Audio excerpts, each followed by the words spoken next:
evening, ladies and gentlemen. It is time for episode 6 of Pigskin Glory Football 50 years ago today.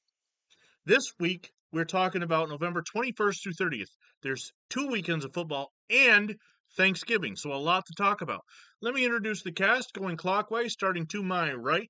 Wearing the Nintendo 64 shirt. He may have been born in the late 80s, but he knows more about football in the 70s than most people have forgotten. Ladies and gentlemen, Chris. Good evening, ladies and gentlemen, germs. Down on the bottom right from the Northern California region, who in the 70s saw 3 straight world championships for Oakland, Charles from California. Good evening, folks. And below me on the screen is a Pennsylvania resident and, of course, the Pittsburgh Steelers of the defending champion in 1975. Joining us, maybe not for the whole show, but for the start, Mark. Howdy, people. All right, so we start on November 21st, 1975. Do you remember what day of the week November 21st was? That would be on a Friday, I think. Friday. It's a Friday. So we start off with NFL transactions. The Falcons have signed running back Larry Crow, formerly from San Antonio in the World Football League. Kansas City has signed defensive end Lou Ross, formerly with the Philadelphia Bell and the Florida Blazers. And the Philadelphia Eagles signed punter Spike Jones while releasing Merritt Kersey and linebacker Kevin Riley. Charles, the World Football League, they won their injunction. Finally, some of the players are getting signed, but we still haven't seen the big names. No Zonka, no Kick. Where are the big names that were in the World Football League? Heck, now this is ridiculous. Yeah, it's not just for the World Football League. That's against those players. Chris, these players obviously add some depth to Atlanta and Kansas City, but in the main frame, they're not challenging for Super Bowl 10. Miami is, and why haven't the Dolphins brought back their players yet?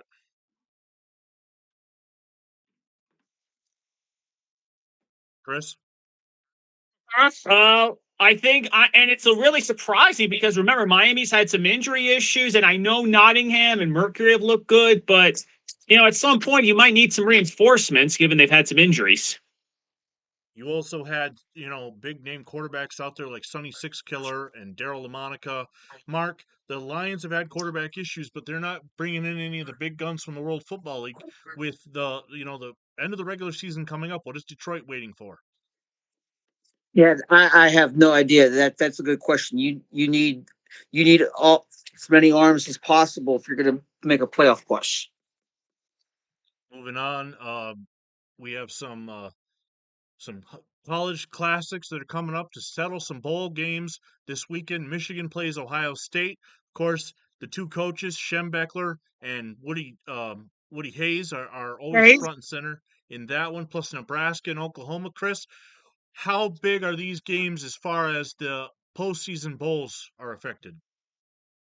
They are massive and also national championship because you got number 1 and number 2 both playing on the road in places they haven't won in a while. Ohio State has not beaten Michigan in Michigan under Schembechler, and Nebraska hasn't beaten Oklahoma since that game of the century. Not to mention potential Heisman Trophy aspects in these games with Archie Griffin, with the running backs for Oklahoma, Joe Washington, I believe. Mark, does the Heisman come down to this weekend? Is this the weekend where the Heisman is won or lost? It very well could be. Yes, they usually the last game of the season will determine the Heisman Trophy. Okay, we have an unfortunate story to report. Passing. Go ahead, Charles.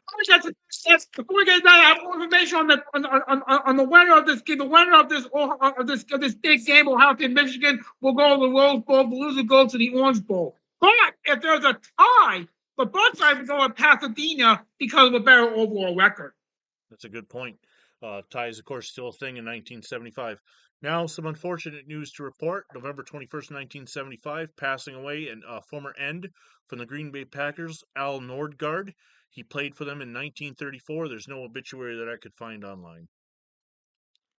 We move on Saturday morning, November 22nd. We have some NFL transactions. The Denver Broncos have placed defensive lineman Pete Duranko on the irrevocable waivers. I'm not sure what that means. That means that maybe they they can't take him back. He's done. The New York Jets signed defensive end George Hoey. Hoey takes the place of linebacker Jamie Rivers, who is on the injured reserve, and the Dallas Cowboys running back Scott Laidlaw has been placed on the disabled list. They've acquired linebacker Warren Capone. Now, Mark, you're a Bronco fan. I'm sure you're not aware of who Pete Duranko is, but uh, is this significant? Denver, of course, on the fringe in 75. They at times were relevant. Of course, as the season wears on, it's getting less likely that they'll make their first playoff run. Yeah, they have. I don't know if it's going to be relevant, especially this late in the year. They have looked better, like you said, but I think the gas tank is going down the E pretty quickly here near the end. Chris, Dallas, we've talked about the running back situation. Scott Laidlaw not being available for the Cowboys, how does that affect them going into the playoffs? Well, it's really rough because the running game, they don't have Calvin Hill, they don't have Dwayne Thomas, and they still have to play St. Louis and Washington. Basically, Roger Staubach and Preston Pearson are going to really have to step up their game. We have another pass.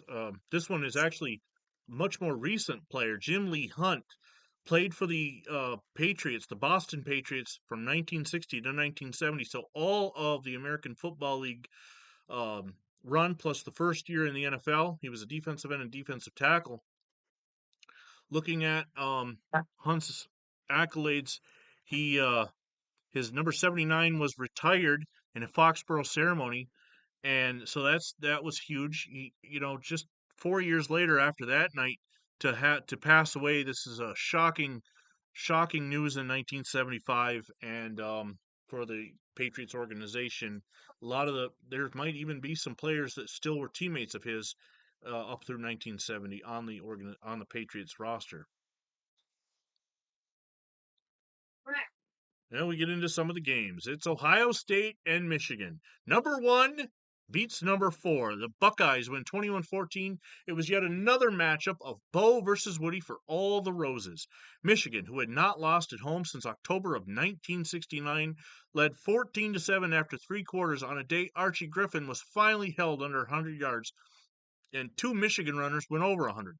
But clutch catches from Cornelius Green, Pete Johnson running for 2 of his 3 touchdowns, and a late interception in the 4th helped Ohio State rally for their first win at Ann Arbor since 1967.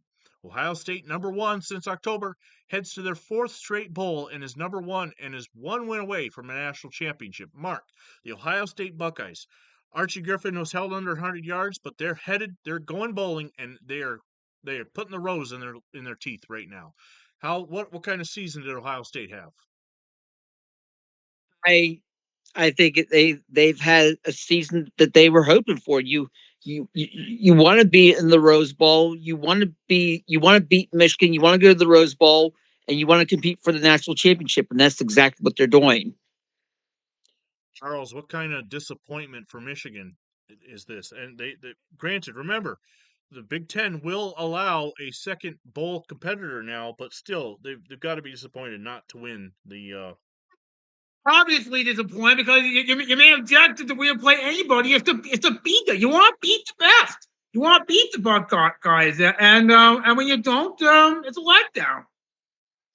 Chris, your thoughts on Ohio State beating Michigan?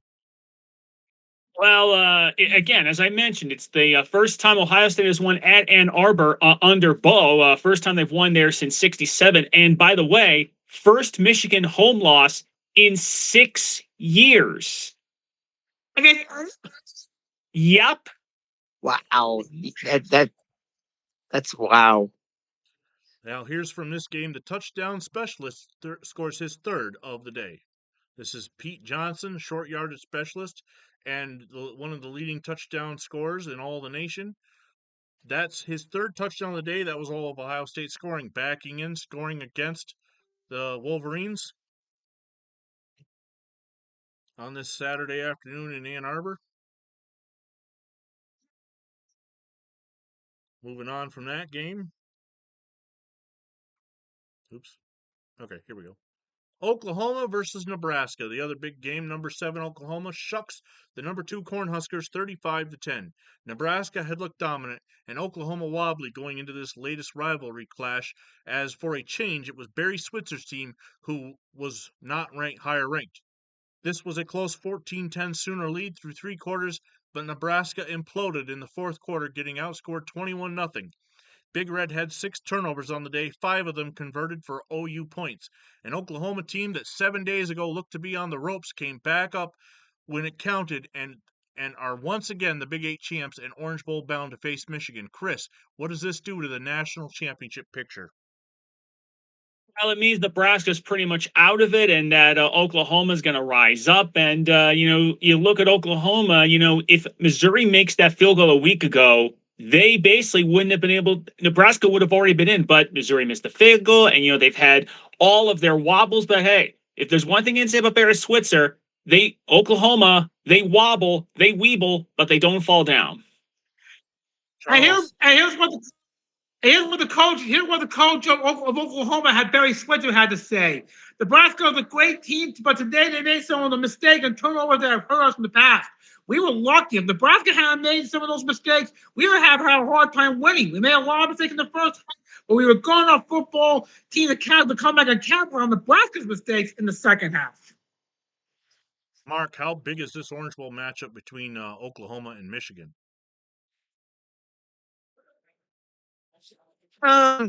It especially it's definitely big from Oklahoma's point of view. Michigan,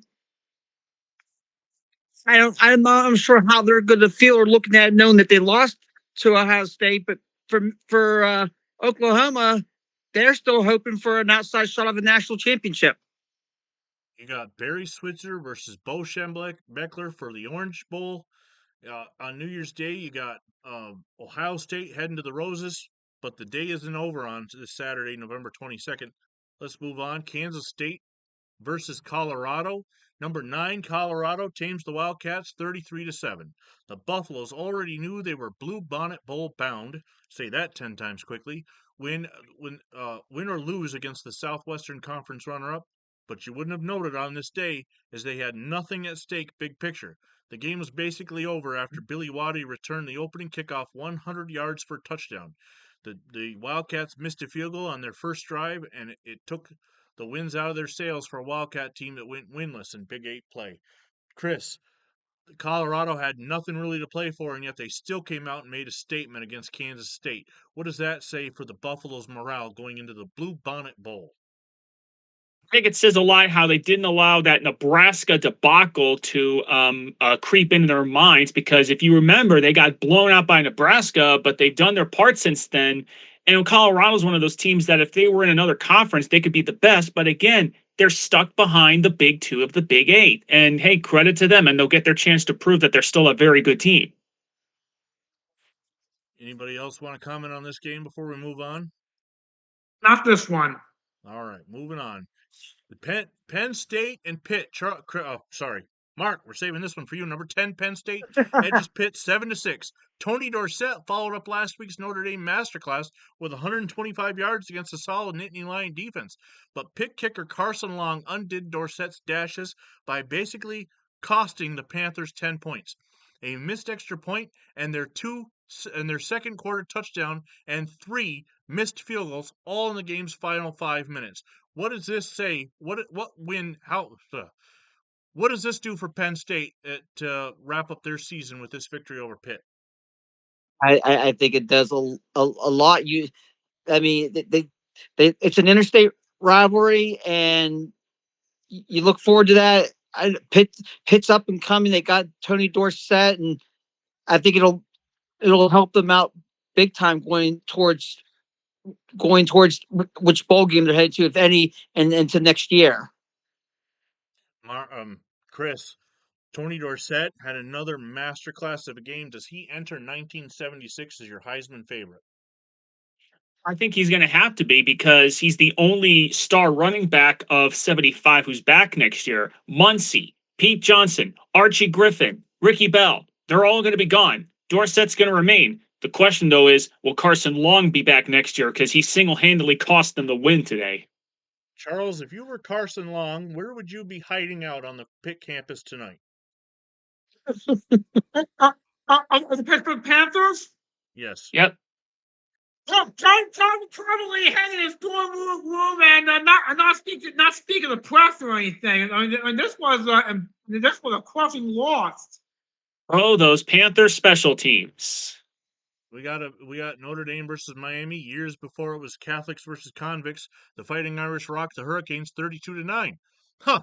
50 years ago Notre Dame was beating Miami, and they let's not talk about what's going on 50 years later. Miami shoots themselves in the foot with a cannon thanks to 3 fumbles, one of which set up a touchdown and even took a safety. One has to wonder if this game will ever be meaningful for both teams. Chris, Notre Dame mauls Miami. Where do the Hurricanes go from here? Depends. Can they ask Chuck Foreman if he still has any eligibility left? Because they could use Chuck Foreman right now. And fans, only 24,900 plus was at the Orange Bowl today. The fans Question is, how don't many of turn those? out for the Hurricanes in Miami. They definitely turn out for the Dolphins, but they're not a all-around football town. Not in 1975, that's for sure. All right, we're moving on to Sunday morning. We got some NFL transactions. Of course, we're toward the end of the college season, so a lot less to talk about when it comes to college football, as a lot of teams are in the clubhouse as we move forward. Minnesota, they've signed cornerback Pete Athas, formerly with the New York Giants, and also former Orlando Panther of the Continental Football League, and they placed on injured reserve list safety Jeff Wright with a left knee injury. So the Vikings, who are still undefeated this time, making some moves, Chris. Can they remain undefeated without Jeff Wright in the secondary?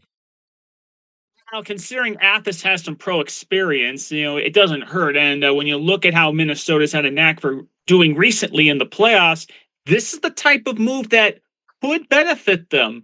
Because if I know the Vikings, watch Athos come up with a big play down the line. Bengals and the And of course, in addition to the Vikings 9-0 story, you still have the Panthers, you still have the Steelers and the Bengals tied at 8-1, and Houston 7-2 in the ultra competitive division. Who's going to come out on top? Who's going to fall back?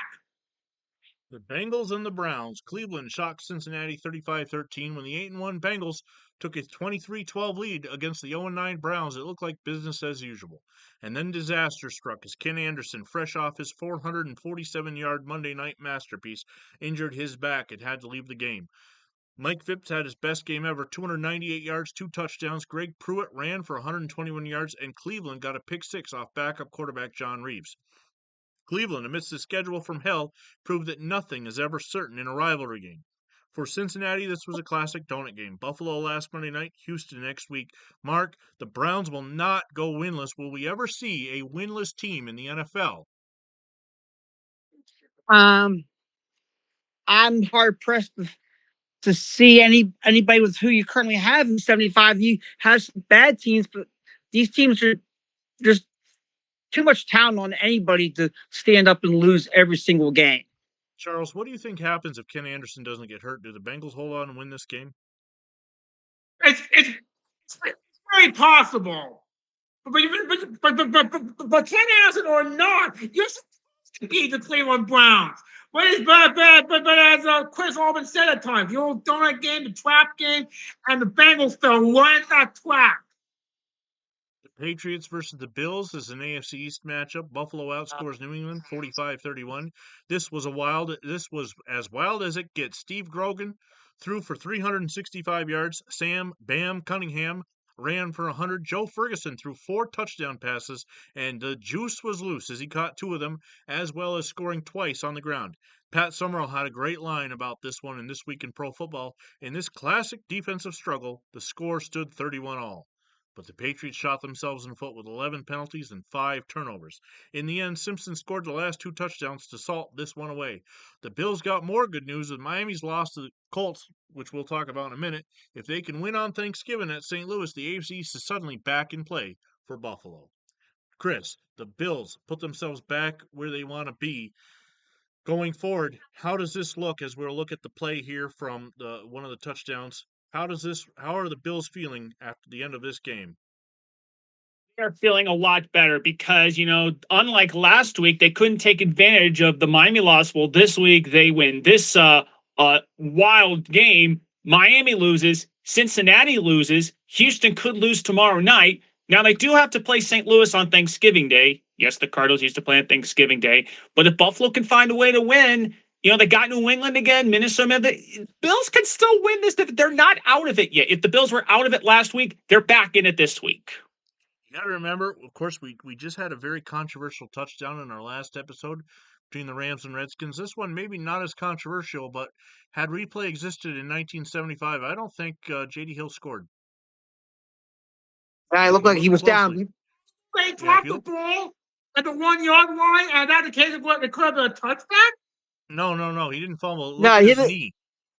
His knee was down before he got to the end zone. Watch the knee carefully. Yep. First and goal on the 1 yard line. Yep. If he doesn't score, OJ. It's not like this would probably change the outcome of the game. First and goal at the 1. Jim Braxton in the backfield, they probably score. But as a Bills fan in 1975, this would be one of the occasions I'd be thankful there's no replay. The only thing I can guarantee you is if he's down at the 1, OJ probably has 5 touchdowns in this game. Moving on to the next game, we got the Broncos and Falcons. Mark, here it is. Your team versus my NFC team. Atlanta douses Denver 35-21. The Broncos scored first on a fumble return touchdown, but got a taste of their own medicine as Atlanta forced 6 turnovers, one of them at pick 6. At 4-6, Denver is once again headed for its 16th non-playoff season in 16 years. The Broncos have never made the playoffs, Mark. What is it going to take to get Denver to January? I don't know. That's a good question. Right now I'm scratching my head thinking this team's never going to get in. This was the most promising year at one point, and then they fizzled. Charles, they had winning seasons the last. They had winning seasons the last 2 years. Denver's been a huge disappointment. They had winning records in 73 and 74. Charles, this was a battle between 2 teams who've never been in the playoffs. Atlanta comes out on top. Will we ever see an important playoff game involving the Falcons and or Broncos? Yeah, and believe me, no team's going to be this bad forever. One would hope. Moving on to Cardinals, this is a big game in the NFC East, maybe not so much the AFC East. St. Louis jolts gangrene 37-6. Last week, the Cardinals snatched victory from the jaws of defeat while New York got blitzed for 52 points.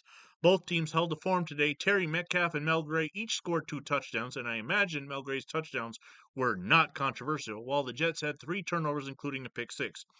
St. Louis's NFC East path gets no easier. Buffalo on Thanksgiving and a massive rematch with Dallas, but both games will be at Busch Stadium. Chris, the Cardinals, are they for real to win the NFC East again in the 1970s? It should be. Absolutely, because it just feels like, so many people have just taken Dallas, Washington for granted, but it's like St. Louis saying, hey, this isn't just a 2-team division anymore. The NFC East doesn't just revolve around Tom Landry and George Allen. Coryell keeps proving it. They may have gotten a little lucky last week. Mark, you weren't around for that one. But clearly they've proven they are for real. And again, Buffalo, Dallas, both at home. Moving on, as we got some big game in the NFC East, at least for one of the teams, the Eagles and Cowboys. Dallas runs past Philadelphia 27-17. When Philly almost pulled off a big upset at Veterans Stadium last month, they held the Cowboys to only 78 yards rushing. Today was a different story. 205 yards rushing with 3 different players scoring touchdowns. For the first time since 1965, Dallas will not be playing on Thanksgiving, as instead of a short week, they get 7 days off amidst a stretch of 4 straight divisional games. Mark, when we started this podcast, I picked the Cowboys to represent the NFC in the playoffs. They've looked a little shaky at times, but are they back on track as we're ending November in just a week? It definitely seems like it. They are. I mean, they seem to be finding ways. This is a veteran squad, and they do know how to put wins together when it matters the most. Charles, the Cowboys, the Eagles. I mean, the Eagles are just they haven't been a winner in 17 years now.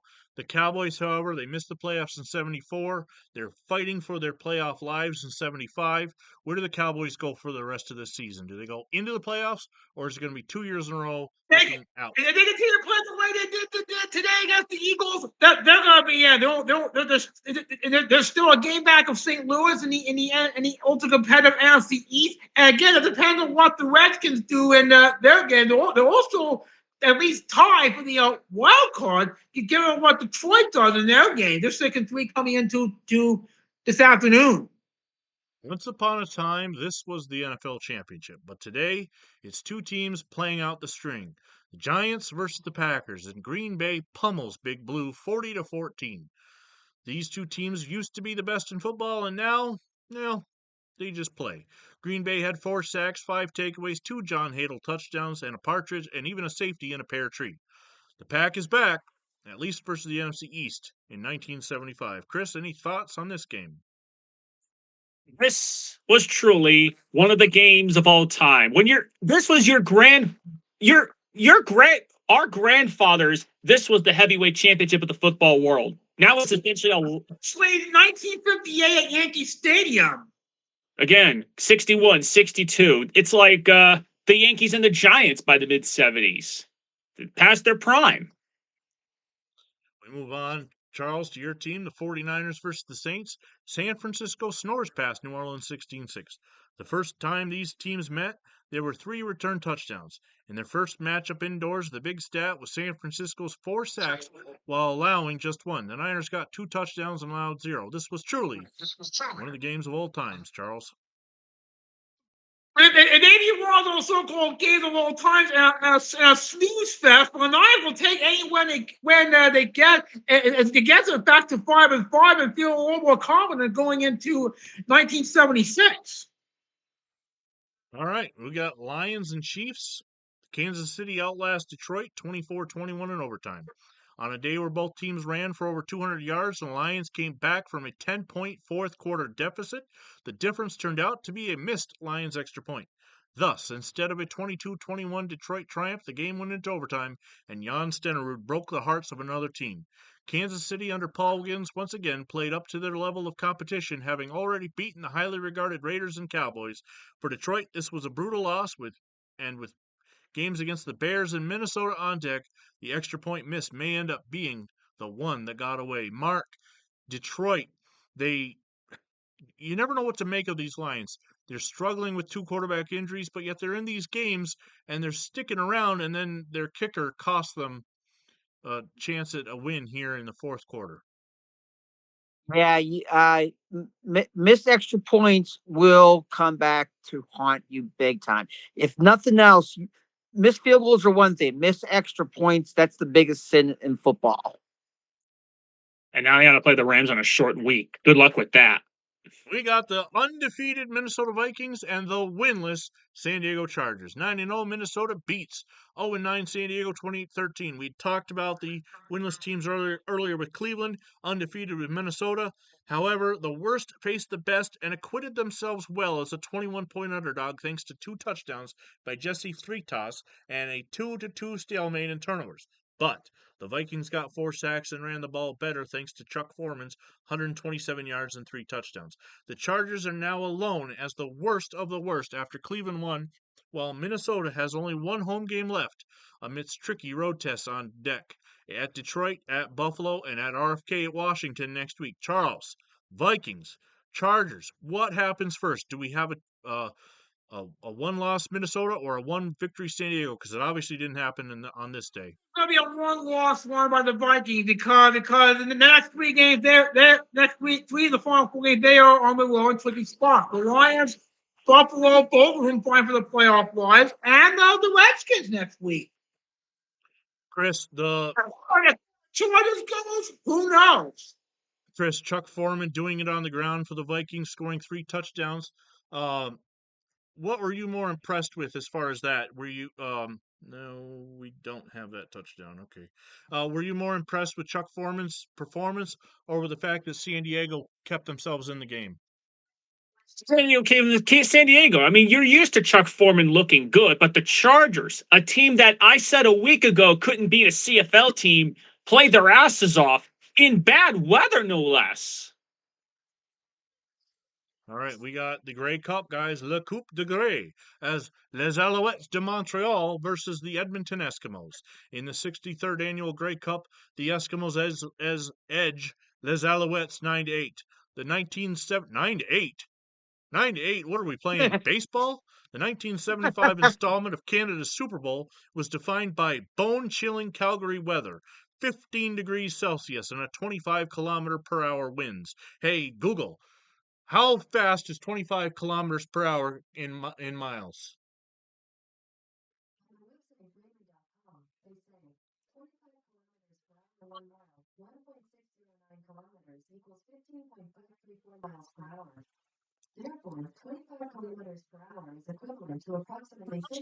Also playing a hockey game between the Hobby So Twins if and you the didn't Edmonton hear Oilers. that, okay, Google, stop. If you didn't hear that, it's 15 miles per hour winds up in Calgary. How brutal was the cold? It plagued the passing and the kicking to a point where it became the first Grey Cup since 1937 with no touchdowns. All the scoring came via the kickers, so I will not be flipping over to show you a touchdown from this game because there were none. A Montreal gamble, oh, that tricky Marv Levy, on 3rd and 3 from the 10 backfired, as instead of taking the points that went for it and came up with snake eyes. And no, not Jake the Snakes. Still, they had a chance to win as a 19-yard field goal with seconds left had them poised for back-to-back Grey Cups. Hey, Google, stop. But trouble with the snap led to an improbable miss. The Eskimos, losers of the previous 2 Grey Cups, came up third time for a charm to end a 15-year championship drought. For Montreal, it was the type of heartbreak their beloved hockey Canadians are used to delivering rather than receiving. Chris, Marv Levy doesn't win the championship. I mean, there are better days ahead for him, right? He's already got a Grey Cup championship. But I mean, he's not going to lose. I mean, what are the odds that he's going to get beat? He's going to be sunk by another missed kick in the final minute of a neutral site championship game. That's not going to happen. Charles, can you imagine a baseball World Series being played in that kind of cold and wind? Wow. That could happen. That's why there's no baseball in Toronto yet. There is a Jerry Park in Montreal. Mark, I don't know if you were a fan of the Canadian Football League or not, but if you had paid to sit through this game, what would be your first thoughts as you're leaving the stadium? Get me to the car as quick as possible and get that car started. I hope you're 1975. That's. I was gonna say it's one thing to be brutally cold. It's another thing when you add that wind to it.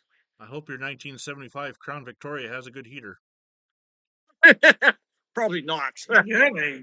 Bears versus Rams. LA clobber Chicago 38-10. The heavily favored Rams were hell-bent on avoiding a repeat of their pratfall 2 weeks ago versus 2 touchdowns underdog San Francisco. This week, the 19.5-point favorites looked exactly like a 3-touchdown favorites with 5 players combining for 199 rushing yards and 3 of them scoring touchdowns. Amidst the NFC East chaos, LA is in good position to move up to the number 2 seed and perhaps top spot should Minnesota falter amidst their tough road schedule. Mark, the Rams are 9-3. Is that what the record is? 9-2. 9-2. 8-2. 8-2 after this game. Can they get back in and potentially take away the 1 seed if Minnesota fails? Yes, I really think they could. I mean, they're playing the best football next to the Vikings. I really think they can, if a slip up, and they can easily get that top spots. Charles, I thought when the Bears drafted this kid out of Jackson State, this Walter Payton, I thought it was going to turn their fortunes around. What happened? Growing pains as far as the offense go. In fact, the Bears offense coming in this game, they scored the fewest points of any team in the NFL, fewer than even San Diego and Cleveland. If that's awesome. I hate to interrupt you guys, but Vinny, apparently the Colts-Dolphins game was not saved when I did the rough draft. So can I just cover that game quickly? Yeah, let's go ahead and talk about that, and then we'll do their touchdown from that game. Okay, so the Dolphins had a 14-2 lead, and they could have basically salted away the division, but then disaster struck. Bob Greasy broke his toe, 5 turnovers, 4 sacks, and then Baltimore basically after the 14-2, they outscored them the rest of the way, 31-2. And now all of a sudden, Miami's lost 2 in a row. The Colts are hot. The Bills may have gotten back on track. They still have to play Buffalo and Baltimore again. And now Greasy's done. Mark, that's huge. Bob Greasy's done. And here's one of your former Penn State running backs, Lydell Mitchell, with some nice, nifty cut moves on this 26-yard fourth quarter touchdown run for the Colts.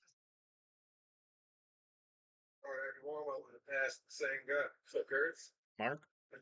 Yeah, that is some impressive moves. Look, that's what I remember from his days at Penn State. Vinny, your thoughts on the outcome?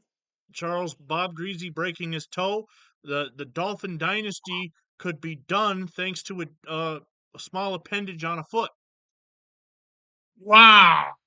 And and the Buffalo Bills, if they went on Thursday, there would be a half game back of Miami in the AFC East, and anything is possible. I know you got Looks back in it too. Vinny, I know you got to be ecstatic about this outcome. They've lost 2 in a row.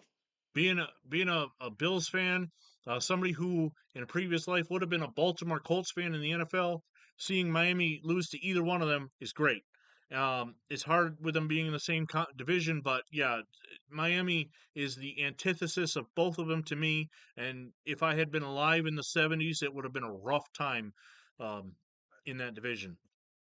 Raiders and Redskins. Oakland outlasts Washington 26-23 in overtime. The Raiders' first visit to RFK has seeding and playoff implications aplenty. Despite 5 turnovers and missing an extra point all those kickers this weekend, Oakland controlled the play for 3 quarters thanks to a punishing running game that went for 190 yards. In a reversal of last week when Washington blew a late lead, this time it was the Redskins coming up from behind in the fourth to tie things up. We'll show that touchdown in just a minute. Unlike in St. Louis, the Redskins won the overtime coin toss, but they didn't go anywhere with it. George Blanda, the ageless one who scored a good chunk of his near 2,000 points against Washington with the Bears, atoned for himself for his missed field goal late in regulation with a 27-yard game winner. On a day where Miami and Cincinnati both took stinging losses, Oakland leaped up the AFC totem pole and an easy remaining schedule. Remember, Oakland beat Miami in week 1 and has them poised for the 2 seed. For Washington, it's their second straight crushing overtime loss. As a result, next week versus undefeated Minnesota is basically do or die for the Redskins. Chris, the Raiders, they hold off the Redskins, even though the Redskins get this touchdown, which we're about to see, to send the game to overtime. But the Raiders are able to manage and get the win thanks to George Blanda coming through clutch. George Blanda is about 140 years old at this point. Uh, just I don't even know what to say for the Redskins. They have had some struggles, and losing 2 straight in a row has their playoff chances on life support. I think so. Now, they did beat Dallas in overtime at the start of the month, but again, the Mel Gray controversy last week and, Oakland doing what they seemingly always do in the clutch, and now, and, they couldn't even take advantage of Dallas's recent struggles. St. Louis won today. They have to beat Minnesota, because if Washington loses to Minnesota, then basically we might have our 4 playoff teams set before December. Mark, this is a pretty pass, though, from Bill Kilmer to Frank Grant, and frankly, Frank Grant didn't give a damn about the Raider coverage on this touchdown to put them in overtime. Yeah, it was a pretty pass, and he could have definitely been covering him a little bit tighter. He seemed like he just gave up and didn't care. Charles, he beat old man Willie Brown for the Raiders, who's been around since the early days of the AFL with Denver, and gets burnt on this play by Redskin rookie Frank Grant. And with that play, it puts the Cowboys a game up on both Washington and Detroit for that wild card spot. So we'll see what end of the day Dallas would be in the playoffs.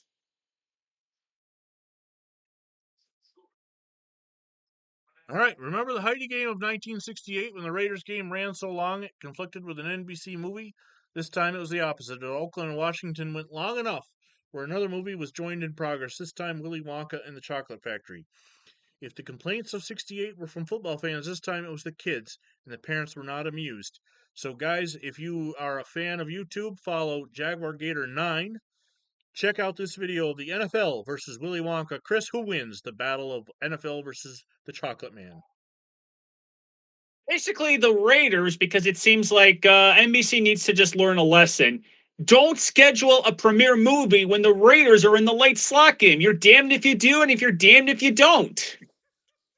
Mark, perhaps NBC should put a buffer show in between their Sunday night movie and the NFL, maybe a post game show or something to give themselves time.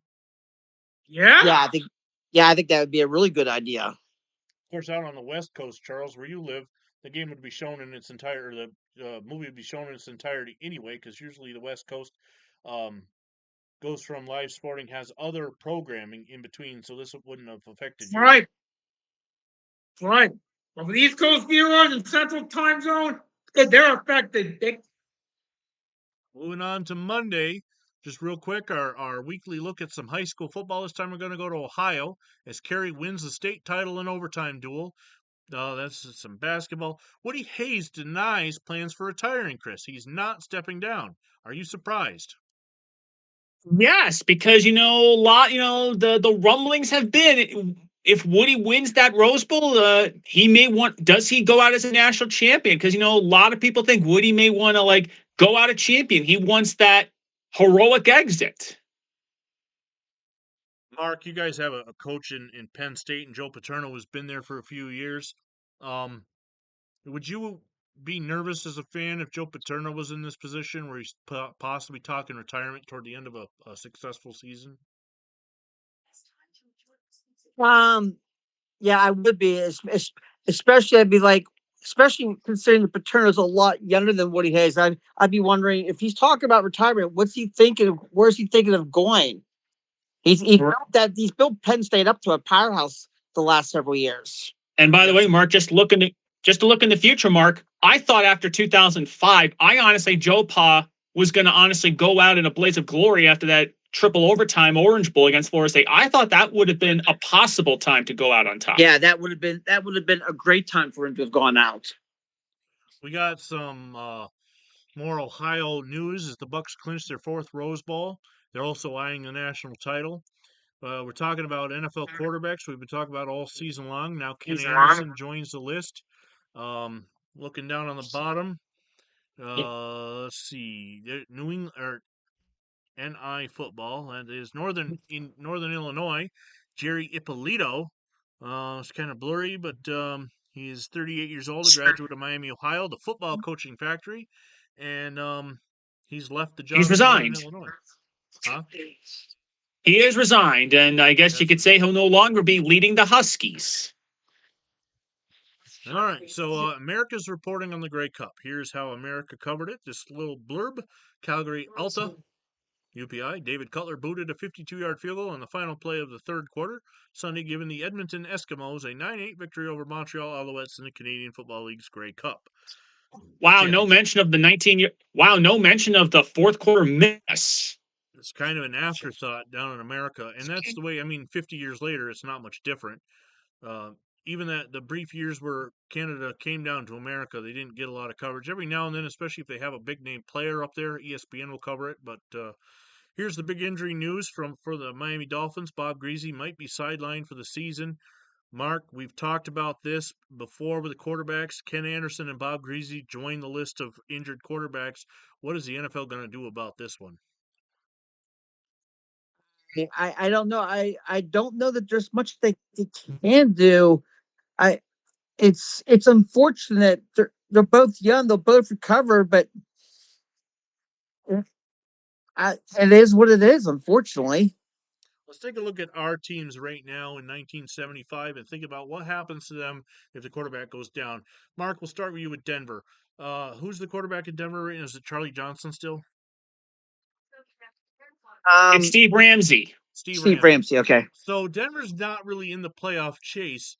So an injury to Steve Ramsey, you might find something in your backups that you don't know about. So that one, maybe not a great example. But Charles, we go to you. The 49ers have been in and out of the divisional lead, and Norm Snead, he's an old, well-traveled quarterback. Again, it's kind of surprising he hasn't joined the injury list considering his age and whatnot, but that would definitely be a crushing blow. As is Steve Spurrier still even on the roster with San Francisco? Yes, he actually led the Rams' comeback win. All right, so Charles, Wait, well, it might be more beneficial to you then. The big one would be for us in Buffalo. If Joe Ferguson goes down, or in Baltimore, if Burt Jones has to take some significant time out, that would be devastating to teams who are fighting for playoff lives, although Miami losing Bob Greasy, maybe not so much if all three of them went down. By the way, Baltimore does have Marty Dombres, who has have some semblance of experience from a few years ago. All right, we have another obituary to read. November 24th, 1975. Tony Latone, a back for the Pottsville Maroons from 1925 to 28, and the Providence Steamroller in 1930. Anthony J. Tony Latone, a member of the famed Pottsville Maroons football team of the 1920s, died Monday at his home in Detroit, Michigan. He was a fullback and linebacker on the Maroons team, which won the World's Championship in 1925. Although not recognized by the NFL, he was 78 years old. So, interesting to note that his obituary here not only mentions that he played football, as a lot of them don't, but also mentions that Pottsville was the champion. They're the uncrowned champion, as the Chicago Cardinals, whether you want to agree with them or not, are the NFL champions in 1925. Moving on, we got the Monday night battle between the Steelers and the Oilers. Pittsburgh drills Houston 32-9. The Oilers came into their first Monday night game in 3 years riding the wave of their massive win over Miami, but they soon found out that Pittsburgh is a different animal.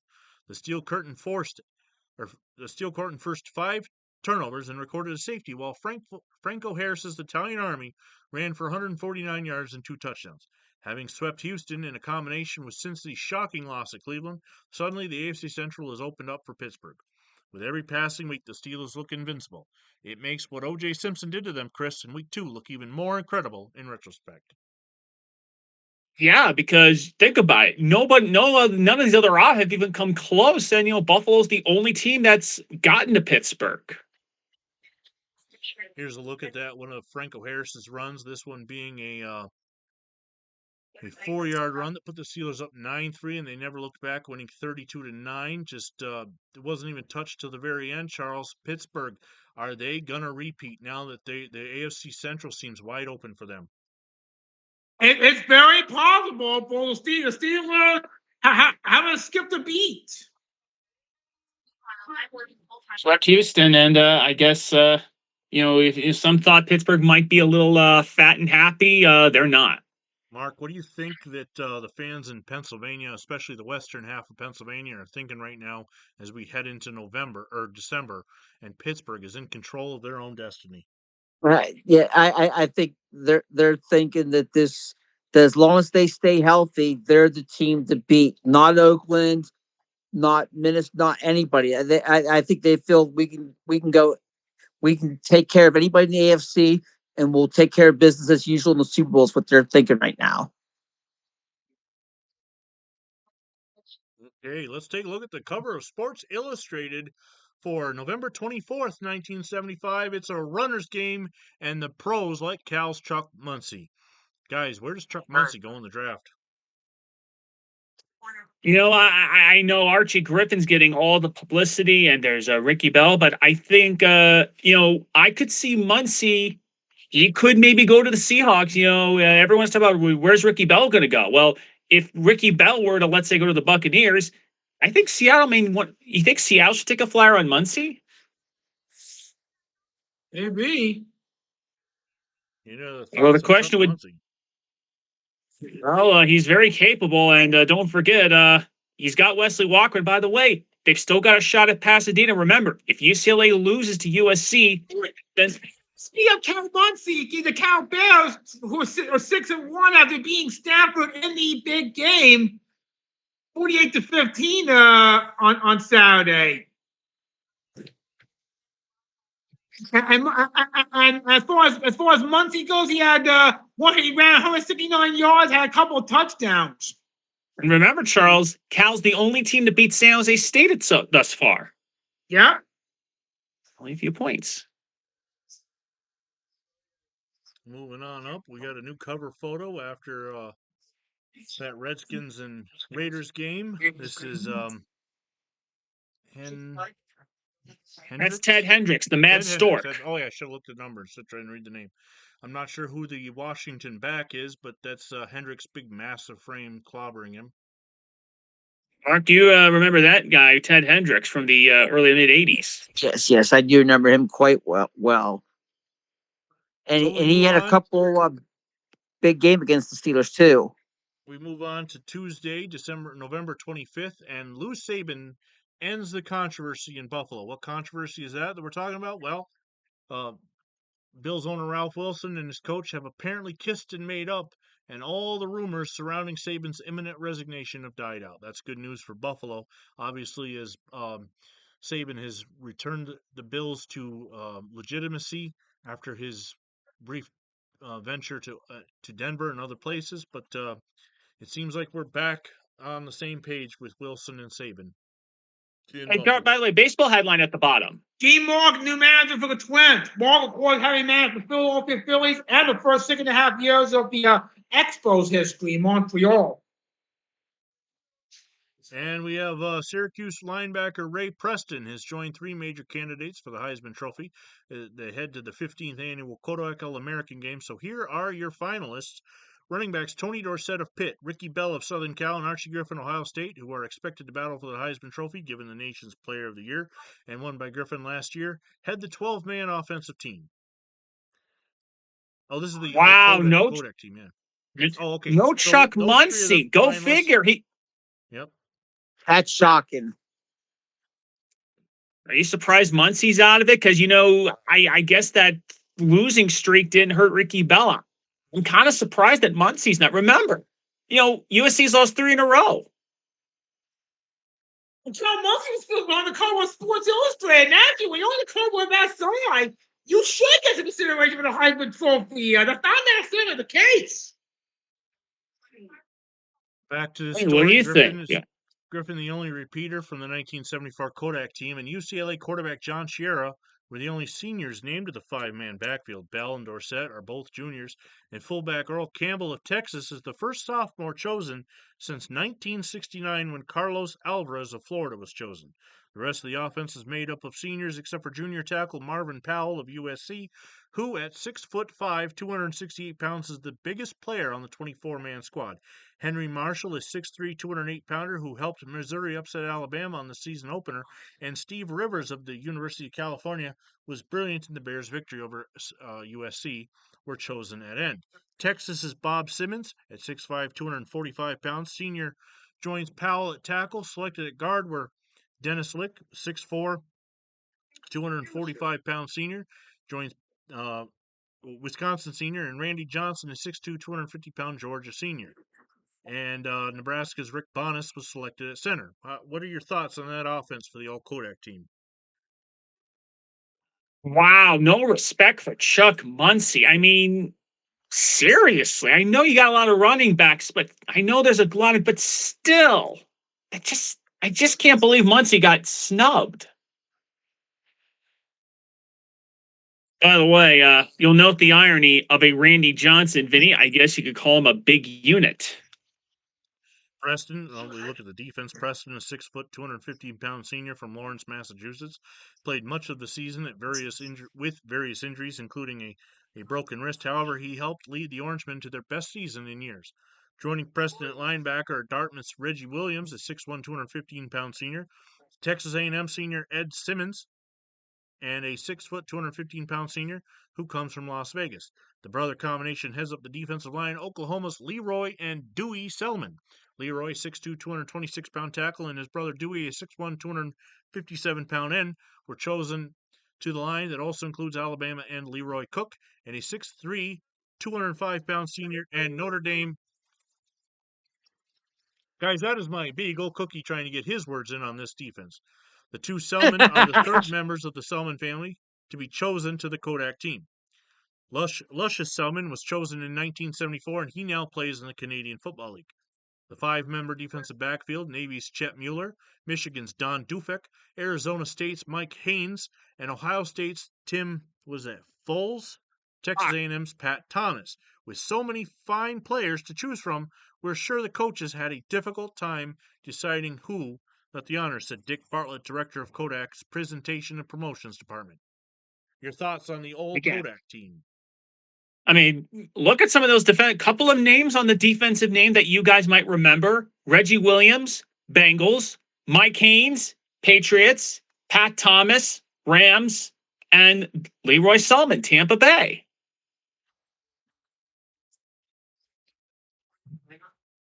All right, we've Fun got fact, Vinny. What's that? Fun fact, Vinny. Reggie Williams will actually play long enough that he was on both Bengals Super Bowl teams with the '80s. We got some Raiders injury news. Fullback Marv Hubbard of the Oakland Raiders, who suffered his second shoulder separation of the season against Washington, is expected to miss 3 weeks. That was the estimate made yesterday after the Raiders returned home. Pete Banaszak, who ran for 3 touchdowns Sunday to give the Raiders a career record of 32, played the entire second half at fullback and will carry the most of the load with Hubbard out. Clam Daniels held the old Oakland record for touchdowns, rushing at 30, and Banaszak said Sunday it's flattering to hold the record because Clem is one of the 5 greatest backs who ever played ball. I'm not the ball player he was. Banaszak's 11 touchdowns on runs this season also is a club record. So the Raiders, Charles, are expected to not miss any beats, losing Marv Hubbard. Thanks. The Raiders still a pretty good ball club. As long as they got Ken Stabler running the ship as far as the Raiders offense goes. Not to mention a pretty good defense, a good offensive line, and of course John Madden, one of the great coaches in football right now, right up there with Chuck Noll, the Steelers. And you could do a lot worse than Pete Banaszak as your backup. Yep. Mark, we got an award for Penn State. Penn State, which finished its regular season with a 9-2 record, won the Lambert Trophy yesterday for the 5th year in a row and the 12th time since the award was instituted in 1936. What is the Lambert Trophy, you ask? It's given annually for the outstanding performance by an Eastern major college football team.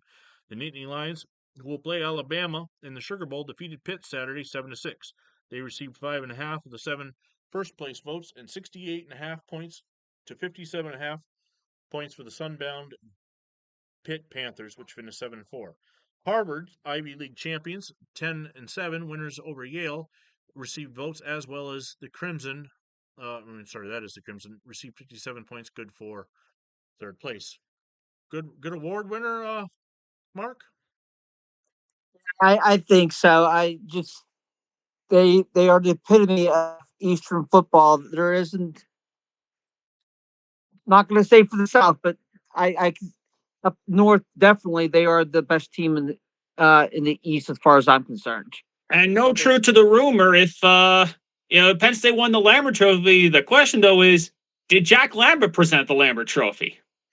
With a couple games left after Thanksgiving, here is the top 20 as we Charles, your San Jose still on the top 20. They're down on the bottom, but they're still in it. 9-1, and of course Chuck Muncie and the Bears 8-3, 11th ranked overall.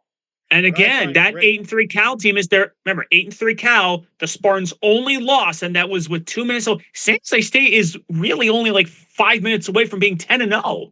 What I find great about this whole thing is that the Georgia Bulldogs are so great. They received the 15th place vote twice, once with 110 points and once with 101 points, as they're ahead of Miami Ohio 16th. Vince Dooley's doing that good a job. Yeah, Ohio State's still number 1. Texas A&M number 2. We haven't talked about them much, but they play a big game against Texas this week. It's 2 versus 5. Oklahoma's 3 and Alabama's 4 to round out the top 5. And hasn't lost since the opener. Oops.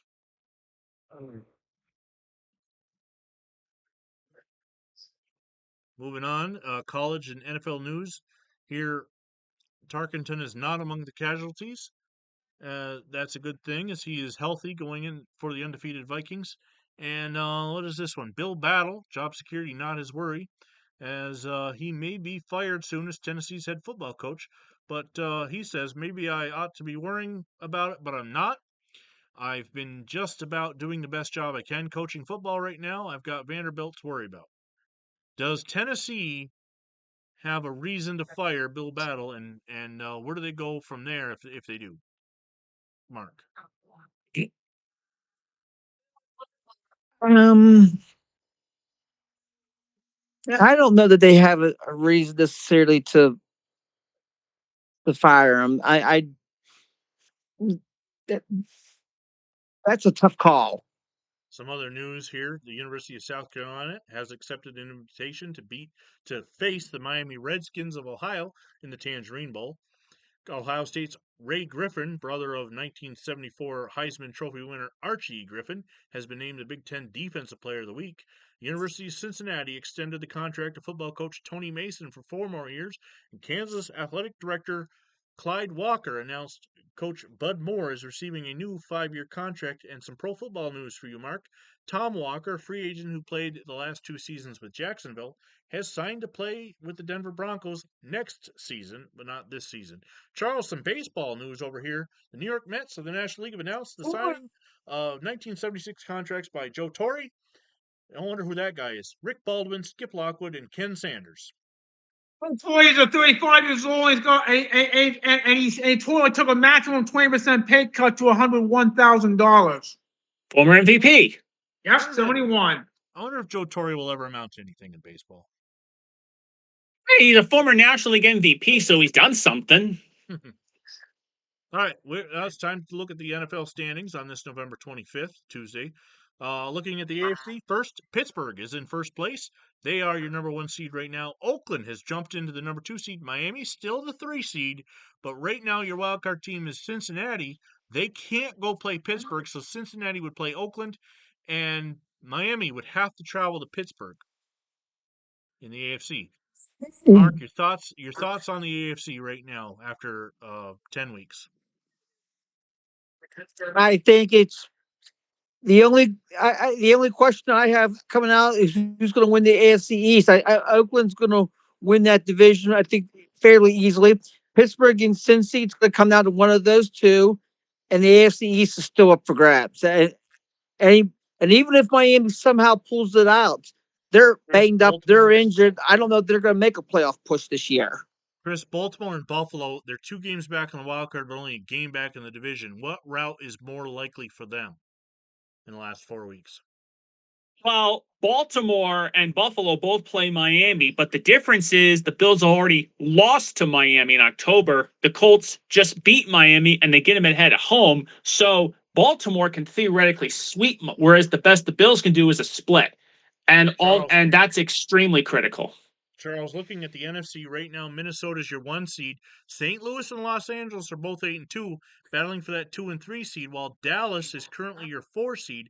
Now, again, Dallas can't play St. Louis, but they would go to Minnesota, and the Rams and Cardinals would play each other depending on who gets the home field. At this point, Washington and Detroit still there at 6-4. San Francisco, 2 games out of the wild card at 5-5.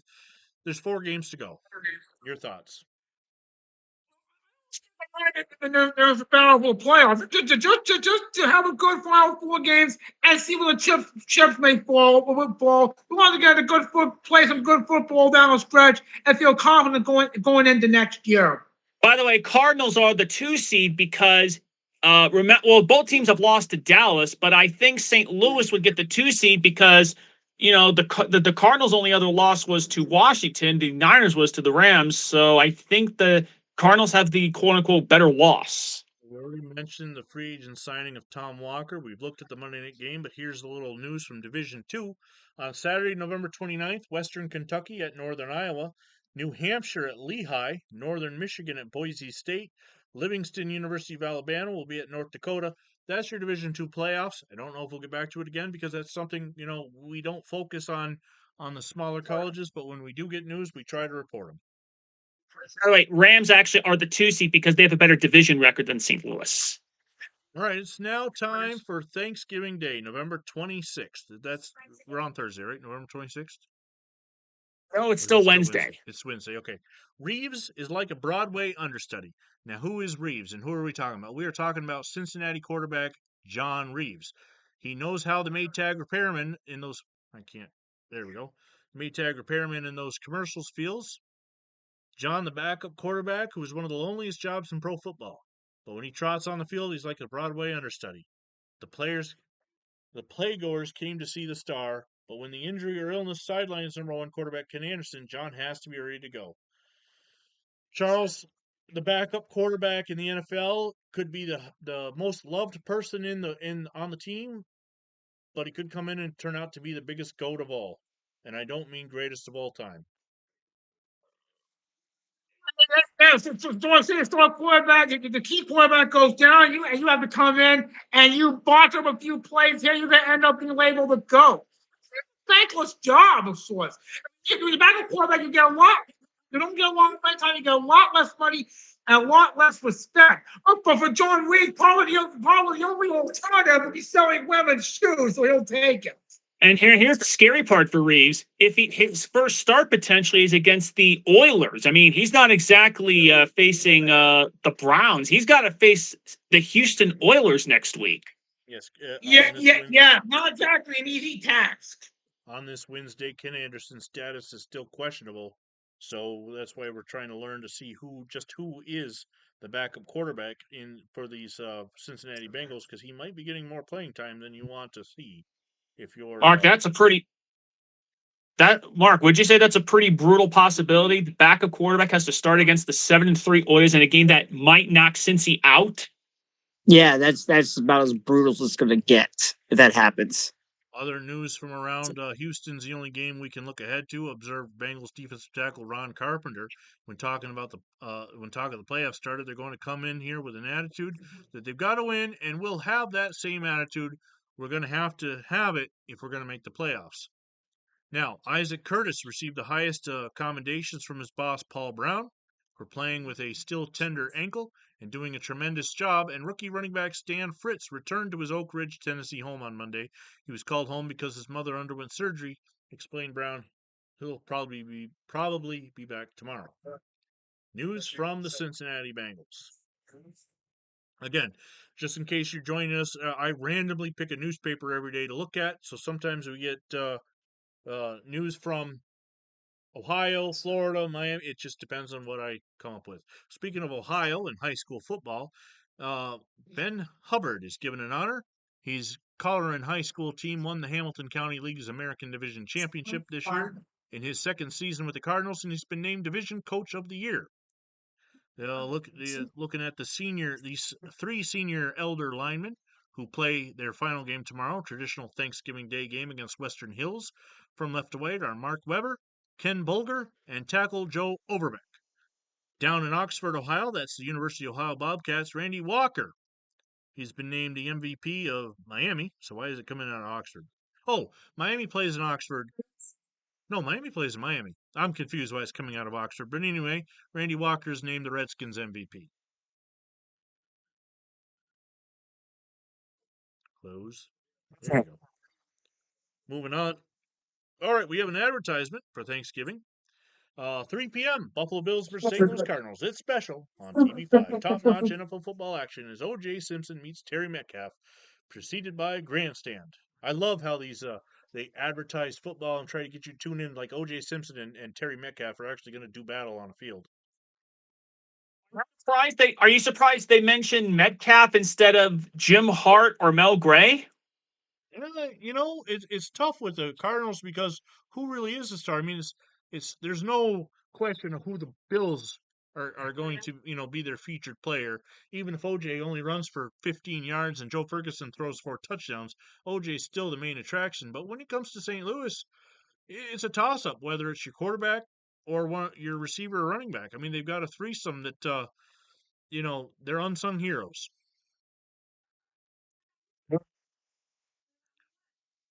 We have By the way, how about Dallas?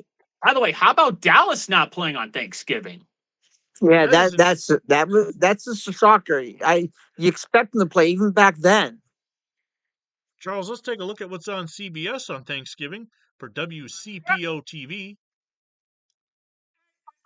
You'll notice no Match Game, no Price is Right, no Telltales, none of the games shown. Instead, you got the Hollywood Parade at 10 o'clock. Then you got the Rams and Lions at noon. There's Classic Tales cartoons at 3:30. But you still got Let's Make a Deal at 7:30, and then what's the special at the Waltons at 8 o'clock. John Boy and crew. First Thanksgiving game indoors, by the way. Our Love is here to stay at 10 p.m. on CBS WCPO TV. That's out of Ohio. In Cincinnati. NFL transactions. The Chicago Bears running back Johnny Musso and defensive tackle Ron Rydalch were added to the roster. Both came from the now defunct World Football League. Again, more players being added, but not the big names. New York Giants offensive guard Dick Enderle is placed on waivers, and defensive tackle Bill Windauer signed as a free agent. Again, no word on the big names coming out of the World Football League. November 27th. It is now Thanksgiving morning. If you're on NBC, you're watching the Macy's Thanksgiving Day Parade. You're getting ready for football. And the St. Louis Cardinals, who play later, have signed veteran running back John Ashton as a free agent and have placed on injured reserve running back Eddie Moss. So there's no moss growing in St. Louis as they're making moves, Chris. Well, basically, Ashton is the injury replacement for Moss because obviously, with Metcalf and Otis, you're obviously not going to replace them. It's just depth. Time for the games. It's Thanksgiving. The NFL, they're two classic games. Detroit has been on Thanksgiving since 1934. It's no different in 1975 as LA blanks Detroit 20-0. The Lions' first Thanksgiving Day game indoors was a disaster as blowing a winnable game at Kansas City carried over amidst their short week. James Harris threw 3 touchdowns. Detroit had 10 penalties and Mark. LA clinches the NFC West. Yeah, not a big shock with the Rams clinching the West. There wasn't anybody in that division to really challenge them, and they're just playing lights out. We mentioned that James Harris threw 3 touchdowns. This one, a 38-yarder to Harold Jackson, is a perfect pass and the game clincher, and the NFC West clincher at that, Charles. Wow. Congratulations to the Los Angeles Rams, the champions of the NFC West. Brutal. Sure, think about that turnaround for Detroit. They missed the extra point, and just like that, they've been knocked a peg back. Chris, humiliating. Look closely at the end of this match. Just something I find funny. Watch the ball as Harold Jackson after he secures it. It's the opposite of a spike. It's a kick. Oh, in other words, that's the thing that I've seen guys do when they drop the ball. That's what the difference is. At least Harold Jackson waits until he's in the end zone. Yeah. All right, Chris. This is our Bills. They're circling the wagons against St. Louis, 32-14. In the first Thanksgiving Day since 1965, not to feature Dallas, Buffalo's shaky defense allowed the game's first and last points by Terry Metcalf touchdowns. But in between, the Bills did everything right. They forced 7 turnovers, ran for 164 yards, and even saw Jim Braxton do an O.J. Simpson impression with 193 total yards and 3 touchdowns. Combined with Miami's recent 2-game skid and Bob Greasy's season-ending toe injury, Buffalo, just like that, is right back in the AFC East. St. Louis, meanwhile, now is facing a monster game next week against Dallas, which, for all intents and purposes, will decide the NFC East. Chris, your thoughts? Think about it. If I told you Terry Metcalf would score the first and last points of the game, you'd feel a little nervous. But 7 turnovers? A lot is said about the Bills' defense, but one thing they do well is take the ball away. And St. Louis, how do you go from looking that good to that bad? They scored first, but you think, and I think somewhere Dallas is wondering, we got taken off Thanksgiving for that? Mark, what are your thoughts on Dallas not playing on Thanksgiving as we watch this Jim Braxton touchdown as he scored 3 on this day? It doesn't seem right. I've known Dallas to play on Thanksgiving Day for a while. They should be playing on Thanksgiving Day. It should be down there in RFK in Dallas. Not sure. By the way, Vinny, which touchdown this is Braxton had 3, 2 of them for 1 yard. And Charles, this one, whether it's the first or third, Jim Braxton, an impressive day.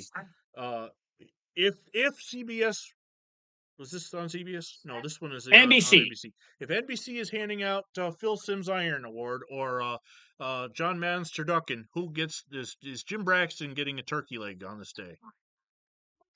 3 touchdowns? Yeah. And by the way, Vinny, the Bills will next Thanksgiving Day will come in 2019. So we weren't allowed to see that one. 1994. Oh, but we will. But make no mistake, Vinny, we will one day see Bills Thanksgiving Day wins. Well, that's not the only two games being played on Thanksgiving, as Georgia and Georgia Tech.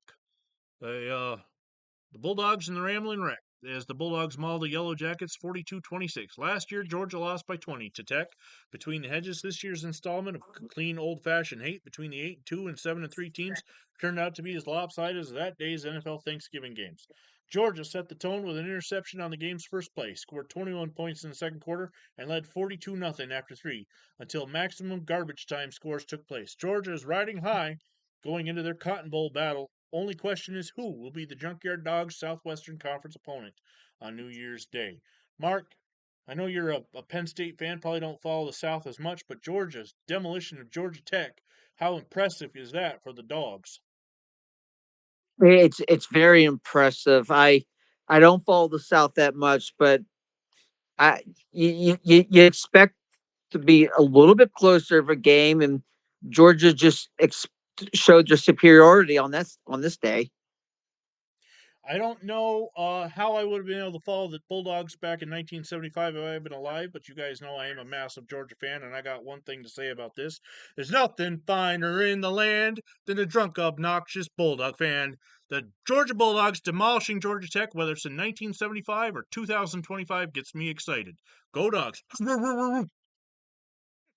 Dogs. All Yeah. right, well, Chris, we got some snow in the forecast as the Bills fight has been delayed. The Buffalo Bills of the National Football League en route to St. Louis for a match today against the Cardinals were forced to spend last night in Chicago because of snow in St. Louis. The Bills' flight from Chicago's O'Hare International Airport to St. Louis was canceled after Lambert International Airport was declared closed because of snow. How about that? Snow in St. Louis disrupts the Bills' travel plans. And that disrupted their flight to St. Louis, which makes it all the more impressive that they got into St. Louis on a sexually short time and they still blew them out. How badly would they have beaten the Cardinals if they actually got there on time? That's a good question. Maybe O.J. Simpson would have gotten a turkey leg. But by the way, guys, we are now on Black Friday. It's November 28th with the newspaper articles. And let's take a look at the NFL teams have clinched playoff berths. Two NFL berths have been clinched. They are the Los Angeles Rams of the National Football Conference and the Minnesota Vikings, with that Rams victory over Detroit, gave them the NFC Central. Charles, two of the divisions are wrapped up. The NFC East is still in question. The wild card is still out there. Rams and Vikings. Is this our NFC Championship game? Yeah. And remember, no more rotations. Now the Rams and Vikings have home games and seats to play for. It's no longer a rotation. The Rams have to finish ahead of Minnesota or vice versa. So that could be important, especially for a team like Los Angeles if they have to travel up to Bloomington to battle the Vikings, as the Vikings are still undefeated. Well, the San Diego Chargers might be winless, but they're not done making moves, as they have acquired tight end Chuck Bradley from the Southern California Sun of the now defunct World Football League. They release reserve right end Craig Cotton, and they've also waived linebacker Ken Hutcherson. San Diego making moves. Well, we got a big game on Black Friday. It's Texas versus Texas A&M. We know the Aggies are number 2 and the Longhorns are number 5. This game can't get any bigger, especially for the potential Cotton Bowl matchup with Georgia. This was the main course of Black Friday. Number 2 versus number 5. The one that is ranked first in the scoring and another that is first in defense. It had bowl stakes. A Texas win sends them back to the Cotton Bowl. An Aggie wins either them or Arkansas goes to Dallas. In a battle of offense versus defense, the former won as Texas's only touchdown came on a punt return by Raymond Claiborne. The Longhorns shot themselves in the foot with 8 penalties and 3 interceptions. It marked the Aggies' first win over Texas since 1967, their 5th period dating back to 1940, and put them one step closer to a possible split national title with Ohio State and Oklahoma falter on New Year's Day. Charles, the Cotton Bowl, Texas A&M, Texas get this win. Are they going to sneak into the Cotton Bowl, or is Arkansas possibly going there? That's going to depend on what Arkansas does tomorrow. No, next week. They play next week, actually. A&M plays Arkansas on Saturday, December 6th. That's for the Cotton Bowl. Basically, Vinny, you got to wait a week to see who the Junkyard Dogs play. Right. This punt return touchdown, 64 yards by Raymond Claiborne of the Texas Longhorns, is a thing of beauty, and it starts off with a fumble watch as Claiborne is unable to handle the ball right off the bat. By the way, Mark, that Raymond Claiborne, you guys, Vinny, Mark, you remember Raymond Claiborne from the Patriots. Yep. And of course, I've told the story before of my one of my roommates from college who was from Brownwood, Texas. Big Texas A&M fan. Also, weirdly, a big Philadelphia Eagle fan. That is something shocking. Usually, when you can't handle a fumble, the play results in disaster. He picked it up like it was no big deal and just ran it down the sideline untouched. Oh, by the way, Mark, since you weren't here for last week's podcast, Vinny, tell Mark that story about that Eagles-Cowboys game that you remember with your roommate. So on Monday Night Football in 1997, the Eagles blew a chance to beat the Cowboys on Monday night with a field goal botch, and our dorms were locked with 1,000-pound magnets. And Tex was so upset about that. Now he hates the Cowboys, even though he's from Texas. He ripped open the door. Oh wow! And he's also and they were still locked with magnets, and he still got the door open. Yep. And he's also a big Texas A&M fan, so luckily he wasn't alive in '75. But I wouldn't want to have been around him on that Raymond Claiborne punt return. That's for sure.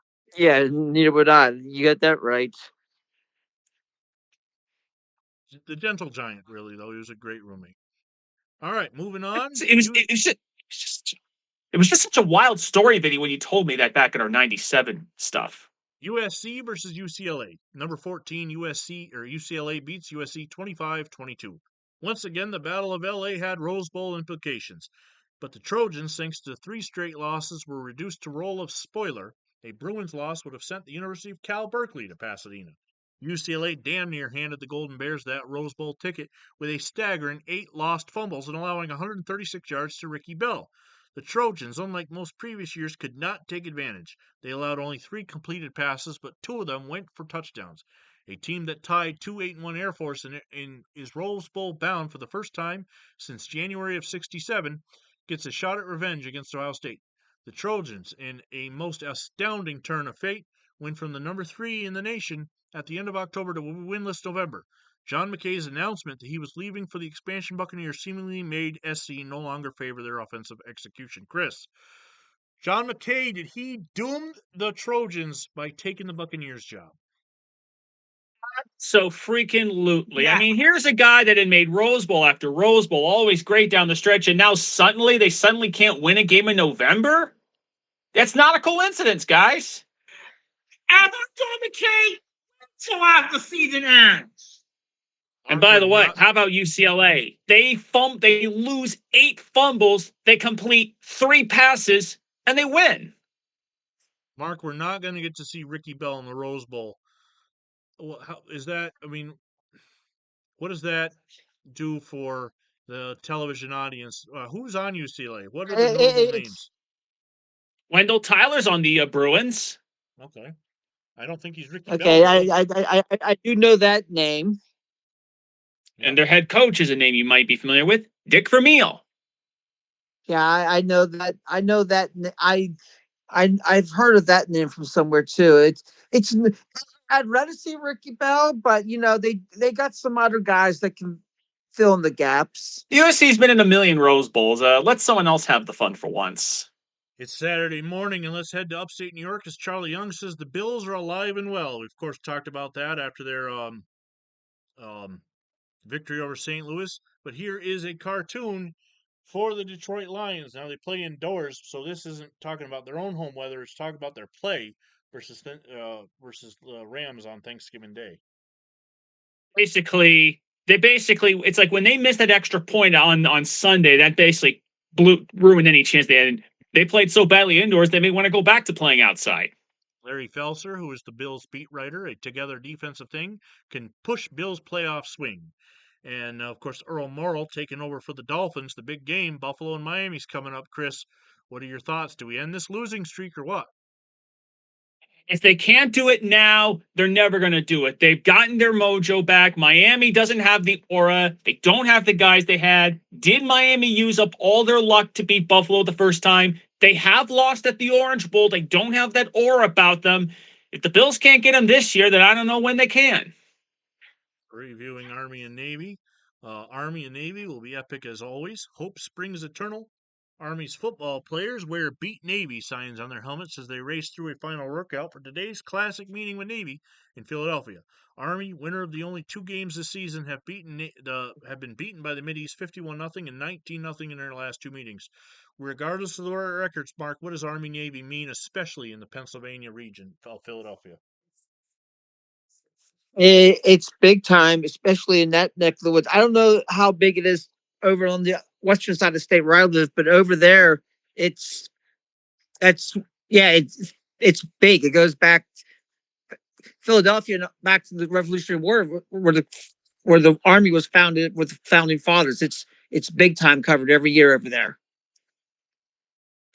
By the way, who do you root for in the Army Navy game? I root for the Army because a couple of my high school friends served in the Army.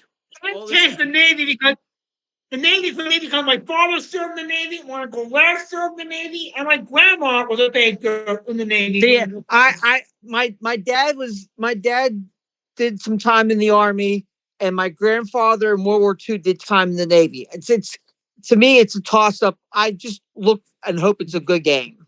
My dad was a Marine. My father-in-law was a Marine. Of course, the Marines are a branch, founded from the Navy. I had cousins who were in the Army, but the big thing for me is one of my high school teammates played for Army in the late '90s and early 2000s, and so I always pick Army because I obviously didn't serve in either branch. But all right, here's another big game: Alabama versus Auburn, the Iron Bowl. Number 4 Bama blanks Auburn 28-0. The Crimson Tide winning the Iron Bowl, having not lost an SEC game since 1972's double block punt debacle versus the Tigers. Safe to say they haven't forgotten. Richard Todd ran for 2 touchdowns and threw for 2 more, while the defense held Auburn to only 154 yards. For Auburn legend Shug Jordan, it was a sour end to a great 25-year coach run. For Bama, while the Missouri debacle cost them any shot at a national title, they are once again SEC champions and will christen the first ever indoor Sugar Bowl in New Orleans. Chris, Alabama roll tide as they move on. Richard Todd, is he bringing back memories of Joe Namath with runs like this? And you got to remember, Well, this he is Joe looks like Namath in Alabama, not with the Jets. well, he looks like him at some point, and it's ironic because remember last week he threw some touchdowns to Ozzie Newsome, so it's not just a running thing. But Alabama, they've got to be kicking themselves for Labor Day night, that Monday night against Missouri, because they could easily be in that, title hunt should Ohio State or OU falter. They could be an A&M spot. Mark, Alabama is one of the teams that produced Super Bowl winning quarterbacks all over the place. They had the first 3 Super Bowls were won by Bart Starr and Joe Namath of Alabama. I believe Ken Stabler was a Crimson Tide as well, although he hasn't won a Super Bowl Yes. yet. Is Richard Todd a Super Bowl caliber quarterback coming out of the Crimson Tide? I don't know that. We'll see. Anybody that comes out of that university has a decent chance. They don't put up mediocre players out of that university. By the way, Mark, just remember this name out of Alabama, Ozzie Newsome. Okay, I'll remember that name. All right, guys, it's time for Sunday. That was a pretty light day of college football as we are at the end of the season. But let's quickly take a look at the roundup Army scores. But Navy wins 30-6. Fruitless years ends with a Hall touchdown. Charles, Army Navy wasn't as close as we had hoped. I mean, where do we go from here? I'll leave it up to Chris and Morgan, you for the more seasoned football experts for your take on where Army goes from there. Well, Chris, your remember, opinion? Army had not scored against Navy in 74 and 73, so they did actually score against them, but this is a poor team. And remember, Navy does have a winning record, and Army is kind of struggling. So Navy is a better team. So outcome wise, it's not a surprise.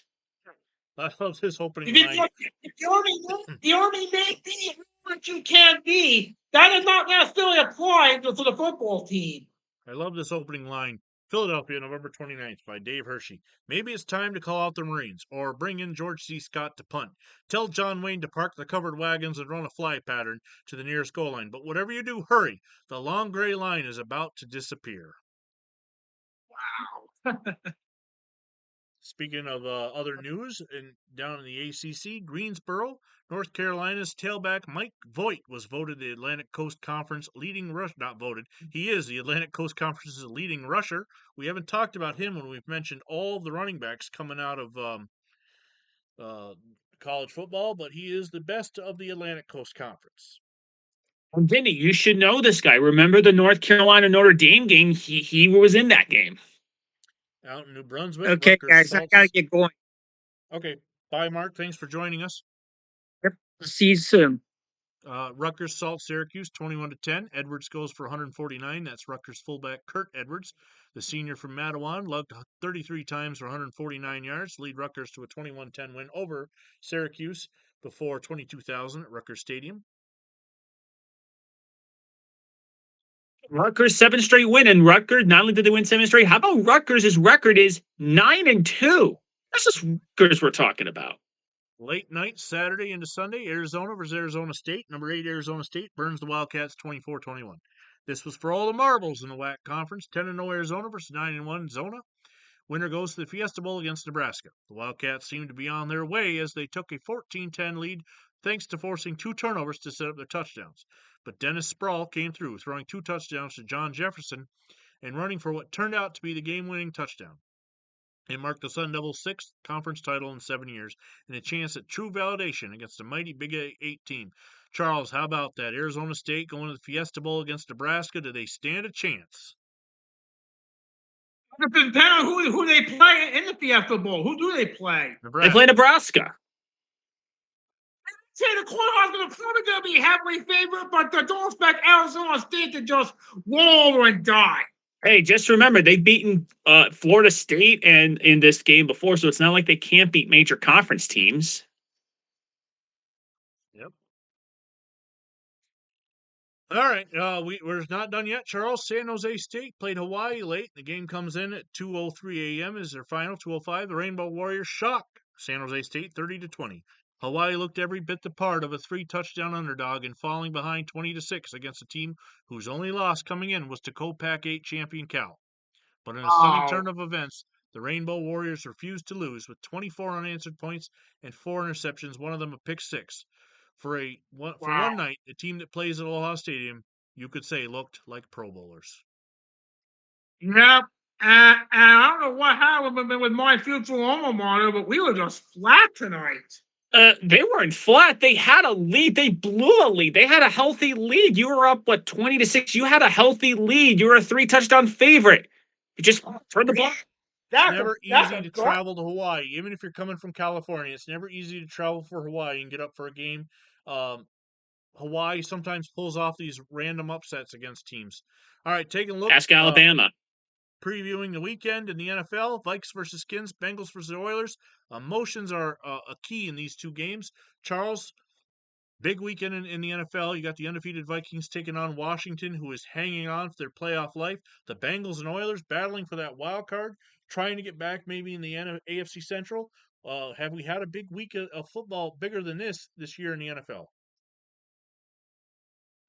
It could be. It depends on how competitive these two games are. For the Redskins, they have to win this ball game. They need a bad. Vinny, which game do you think is the bigger game of those two? I think Minnesota and Washington. Washington's been on a playoff run here, and if they stumble and lose to Minnesota, they could be done. I mean, and Minnesota being undefeated, it's no tall task for the Redskins to go in there and win. Looking at the lines, the Steelers are favored by 15 over the Jets, the Cowboys by 12 over the Giants. Cleveland, after their win last week, they're a 7-point favorite over the Saints. Charles, your 49ers are a field goal favorite to beat the Eagles. The Colts by 7.5 over the Chiefs. The Packers by 10 over the Bears. Marks Broncos looks like 9.5 over the Chargers. The Vikings 3.5 over the Redskins. How about the Raiders, a 14-point favorite over the Falcons, and the Bengals a 3-point favorite over the Oilers? Tomorrow night on Monday Night Football, the Dolphins are a 7.5-point favorite over the Patriots. You want to pick if you're looking for an upset or whatever, we picked the Miami Houston a couple. Anyone want to pick an upset among them? Nope. I'm not going to pick this time. I'm going to go a little conservative, especially knowing what I do know. So I'm going to try to avoid what I do know. But I'm going to say they don't win, but the Bears cover. They're not going to lose by 10 to Green Bay. I'm gonna say I'm gonna say Atlanta makes it interesting against Oakland. Remember, Oakland's just coming off that Washington game, and the AFC West. I don't know if they have to win this one. I think Atlanta can make it close. Real quick, reporting some high school action in New York. Great Neck North, Port Washington. They're in the COP playoffs. Farrell clinches the top spot. Croton Harmon is number 1. And that is your New York City, Long Island area high school report. All right, another more NFL preview. The Jets blockers and tackle are the best line in football, according to this New York area newspaper. And TD passes leave Giants Brooks babbling as they get ready to battle Roger Staubach. Jets blockers, tough task. They got to face the steel curtain. A little college roundup of some non-top 20 action. Let's real quick report. Boston College in Worcester knocking off Holy Cross. Holy Cross, Holy 24-10. Cross. Vanderbilt upsets Tennessee. An 18-yard field goal by Mark Adams, his 12th of the season, gave the underdog Commodores a 17-14 victory. Lehigh. And by the way, I want to mention 50 years later, Vanderbilt will win at Tennessee again. Lehigh is beaten 35-21 in Bethlehem, Pennsylvania by New Hampshire. VMI beats Connecticut, that's Virginia Military, 13-3 as Kim Caldwell put Virginia Military in front with a 21-yard run early in the third quarter. And the Cadets went on to a 13-3 victory over the Huskies. Southern Miss a 42-14 victory over Brigham Young, BYU, as quarterback Jeff Bauer. And an effective running game enabled Southern Miss to trounce the Cougars. Baylor toes Rice 25-7, and North Texas is a winner 16-15 over West Texas. West North Texas. West Texas. No word on if it was the same. Was it West Texas and Necessary Roughness? Was that the school or East Texas? I think so. I think it was West Texas. All right, real quick before we get in the NFL action, we're going to be looking at touchdowns from a few games. We got Cleveland, we got a couple from Cleveland, we got Pittsburgh, we got Kansas City, we got Baltimore, and Oakland and Minnesota. Okay. So we got quite a few touchdowns to take a look at, but let's get to the scores. Steelers versus Jets. Pittsburgh stops New York 20-7. One might think the Steelers would have let down on a short week after the big win on Monday night at Houston. 213 yards rushing and 4 takeaways later, Charles, it's apparent that outside of O.J. Simpson, can anybody even touch the steel curtain? Pretty likely, no. Not the way their defense is going right now. Vinny, what does this say about What does this say about O.J. Simpson? Again, what they've done since then. What does that say about O.J.? It's just an amazing effort that he went into Pittsburgh the way he did and put as many yards up against the Steelers as he did. And here, Terry Bradshaw shows off his athleticism as he ducks under a sack attempt by the Jets and heaves a bomb on the run to Franco Harris. This reception may not have been the immaculate reception, but it goes for 6 from 42 yards out as Pittsburgh crushes the New York Jets. A rarely seen Franco Harris receiving touchdown. Yep. To say John Reeves' performance in a big slot was unexpected would be an understatement. I don't know if the Houston Cincy thing was completely saved. Maybe I didn't time everything correctly on the schedule. I know I tried to schedule every game. Well, let's put it in the back pocket. If we get through the 1 o'clock games and you haven't seen it yet, you can interject. But the Saints, let's move on to the Saints versus Browns. Cleveland makes sinners out of New Orleans 17-16. When the Saints led 16-3 after 3 quarters, it looked as if last week's Bengal shocker was an outlier. But the Browns, finally playing a beatable team after essentially 3 months of playing formidable foes, roared back in the fourth quarter.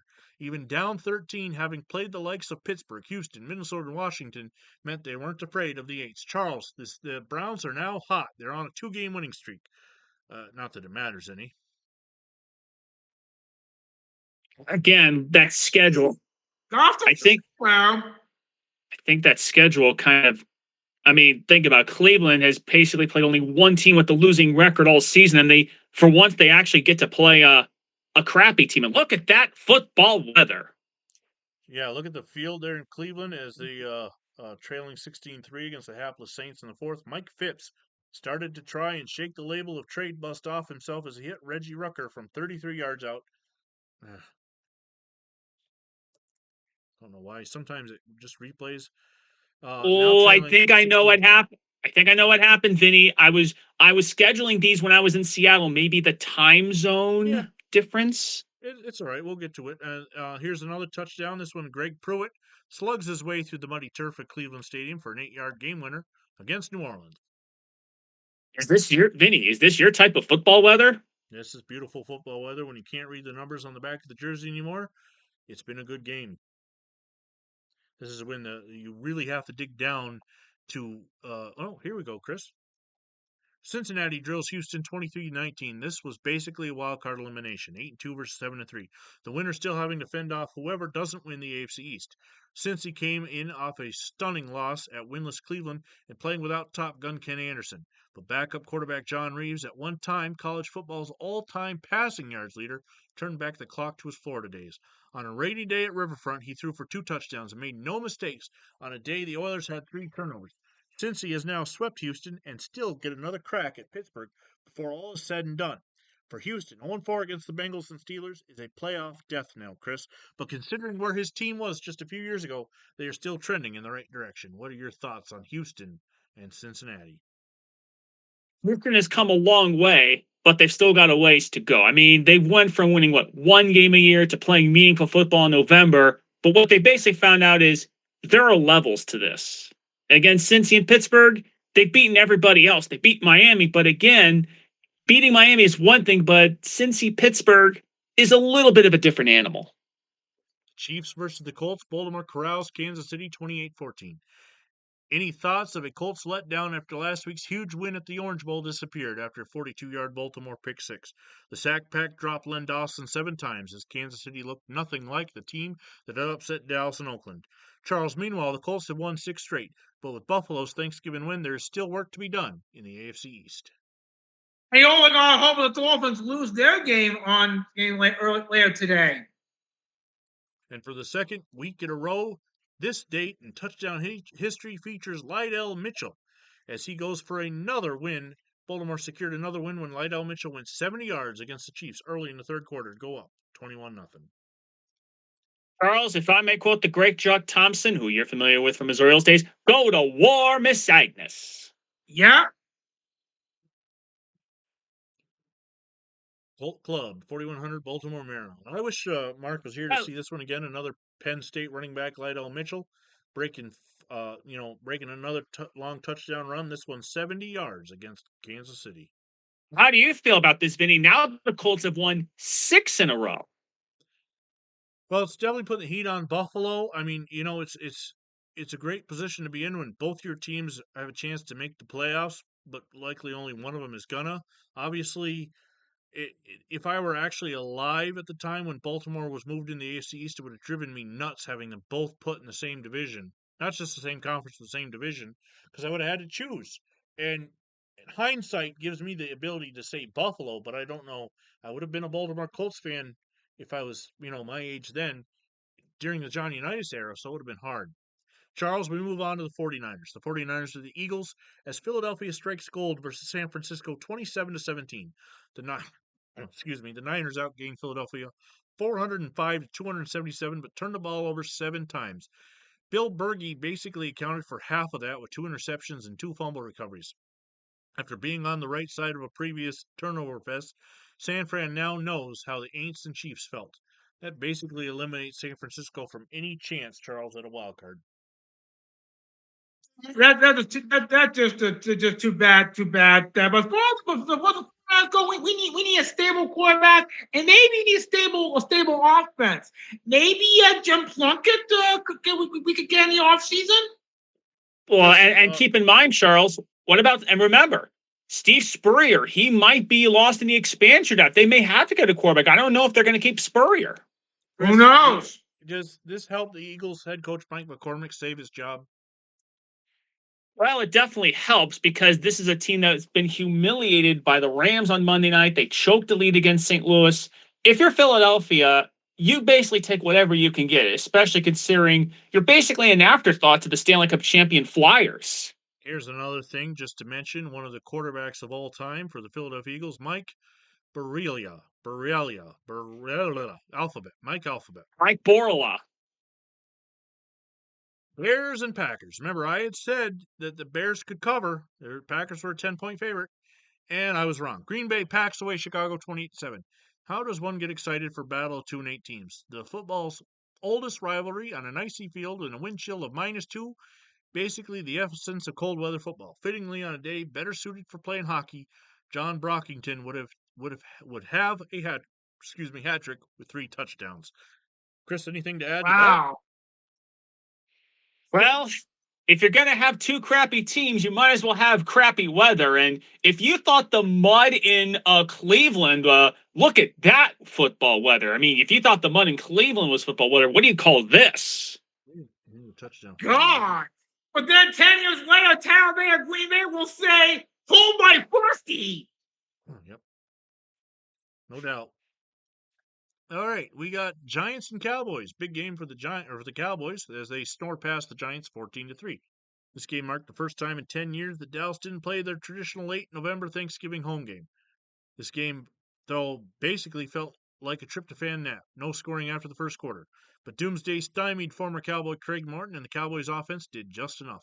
With this win, combined with the St. Louis looking like turkeys on Thanksgiving, next week is for all the NFC East marbles. Chris, Cowboys not on Thanksgiving. Is this something that the NFL experimented with? Was it a success or a failure? I think it's a mixed bag because Dallas didn't look that great. As bad as St. Louis look, it's not like the 14-3 game would have been that much more appealing because, at least the Bills are exciting. I mean, can you imagine if CBS if they had to put a 14-3 game on Thanksgiving? Falcons and Raiders. Oh, Vinny. By the way, Vinny, I answered your question. The reason the times look weird is because I posted these. It's the Seattle time. It is still correct. The times just look screwy. Nope, that's fine. It's fine. Falcons versus Raiders. Oakland survives Atlanta 37-34 in overtime. Ken Stabler threw 4 touchdowns, and Raiders ran for 286 yards. But the Falcons, 14-point underdogs, gave the Silver and Black a major scare thanks to 3 rushing touchdowns and a rare pick 6 of the Snake. Just as they did last week at Washington, however, George Blanda saved the day in the type of cinematic game Oakland seemingly never loses. With the AFC East an absolute free-for-all, the Raiders have seemingly perched themselves for number 2 seed behind Pittsburgh. For all the talk this season about the Bills, Dolphins, Bengals, Oilers, and now upstart Baltimore, it may just be the Raiders versus Steelers once again in January. Chris, I know you're one of those fans that doesn't like to see the same thing over and over again, so your thoughts on potentially seeing Raiders-Steelers part umpteenth. Well, on one hand, it does sound like a rerun, but the reality situation is, these teams have taken advantage of the Dolphins getting waffled, and someone's going to have to beat them to do it. And meanwhile, Vinny, props to your Falcons. They played their butts off in this situation. Remember, the Saints went out to Oakland in their division, and they got embarrassed. Look at this beautiful pass from Ken Stabler to Cliff Branch. It's a 40-yard pass. The Falcons and Raiders engaged in a shootout in 75, but the Raiders had the bigger weapons. This Ken Stabler 40-yard pass to Cliff Branch opened the scoring. Holy Toledo. Touchdown. Vinny, I don't know. Vinny, I don't know if you want to say moral victory, but given Atlanta's, would you call this a moral victory? It might be something to look forward to. Chargers versus the Broncos. Denver short circuit San Diego 13-10 in overtime. It looked like this would finally be the Chargers' day as they intercepted 6 passes and recorded 6 sacks of 2 Bronco quarterbacks. But San Diego's league worst offense recorded only 3 first downs and did nothing with the ball. Their only touchdown came on a punt return. In overtime, the Broncos made it another loss for the luckless Bolts, who are now 0-11. With 3 games to go in a final at Cincinnati and facing a Kansas City team with some good wins, the Jets in 2 weeks might be their best shot to get off the schneid. Charles, the Chargers are 0-11. 3 games to go. How nervous are the fans of San Diego that they're going to set some unfortunate records in the NFL? If they can't beat the Jets, they could very well go 0 for 14 this year. And again, look at the other games. Cincinnati, they're going to have something to play for. The Chiefs, they beat Oakland and Dallas. And it's now time for the main event. Vikings versus Redskins. Washington stops Minnesota 31-30. While one team is pursuing immortality, another was fighting for their playoff lives. That desperation showed early as the Skins, who have already played 3 overtime games in November, jumped out to a 21-0 lead. Then Washington suddenly looked its age as Fran Tarkenton and Chuck Foreman willed the Vikes to 30 points in a late 6-point lead. The Redskins had their backs to the wall, and basically it was now or never. Once more, the future was now as Bill Kilmer willed Washington into a lead with 40 seconds left. But the Vikes unbelievably still got into field goal range with a chance to steal the game, only for Fred Cox's 45-yard field goal to be blocked. It was the climatic end to a game that saw no sacks or turnovers, but high was on drama. Washington ain't dead yet. The Vikings finally tasted defeat, and the 72 Dolphins are popping champagne, and the Vikings have still yet to secure home field, as LA is only one game back. Chris, your thoughts on this wild game as we look at a couple of the touchdowns coming out of Minnesota? Well, it was a tale of 3 acts because, again, look at Washington. How about this month of Washington? Overtime, Dallas, overtime, St. Louis, overtime, Oakland. And now this. It's like the Redskins have essentially played an entire season's worth of games in a month. Under pressure. 3rd and 1 late in the game, Minnesota's Chuck Foreman burst in through for a 31-yard hunt. Minnesota had trailed Washington 21-0 at one point and now led 31-24. No, 30-24. 30-24. Again, they were down 21-0, and they had a chance of thinking, oh my God, if they pull us off, it's like, oh my God. Like, you got to remember, the over the hill gang blowing a 21-point lead was unthinkable. Remember, we showed the Frank Grant touchdown last week against Dallas? Well, here it is again. This one was an editor's pick, as one of our touchdown selectors, John, picked this game winner that knocked Minnesota from the unbeatens. Washington's Bill Kilmer completes a 15-yard pass to Frank Grant that allows the Miami Dolphins to pop the champagne as there are no more undefeateds in the NFL in 1975. Charles, your thoughts? It was a great for the Vikings to win, continuing the quest for perfection. For the Redskins, they had to have this one to stay a game back of Dallas. By the way, Vinny, Atlanta plays Washington next week. Can they do the same thing that they... let's see if they can do the same thing. You can find... This is actual live footage of the ending. And you can find that on YouTube, as the CBS partial is preserved for eternity. And that gets us through those 10 days of football, November 21st to the 30th. Your thoughts, Charles, on these 10 days? Intense game all throughout the Thanksgiving weekend. Once one team tried to perfection ends, and it's really exciting all around. Just an incredible gamut of these games. You've got the offensive barn burner in Buffalo, the Redskins, absolute cinema. You've got the Miami situation. You've got the college stuff going around. Personally, probably some of the most entertaining games I've put together in this 10-day stretch. Generally very entertaining games. A lot of good games. And then not to forget the absolute masterpiece of football up in Canada for the Grey Cup. Folks, 10 days doesn't tell a story, but in 2 hours we try to bring you what happened in that 10 days. But instead of giving you an essay on something controversial or something great, I want to thank one of our members here, Chris. All that reading that I did for the games, Chris puts in the tireless work effort late at night to get those results up for you, for me to read and for you to take a look at. He finds the YouTube links, the newspaper clippings. And if it wasn't for Chris, we would just be 3 or 4 guys sitting around twiddling our thumbs as we'd have nothing to read. As I don't have time to do it. So, Chris, at the conclusion of our 6th episode, I thank you for all the effort you put in to making Pigskin Glory a success. And even on vacation, I still was able to find time. Because remember, all these games from the November 30th stretch, I did all of that in Seattle, which explains the weird times. So until next time, Finding the clips is a little easier than I thought. Except for the Niners Eagles, everything else was easy to find. So until next time, when we move into December here on Pigskin Glory, thanks for watching, listening, and we will see you in 1975.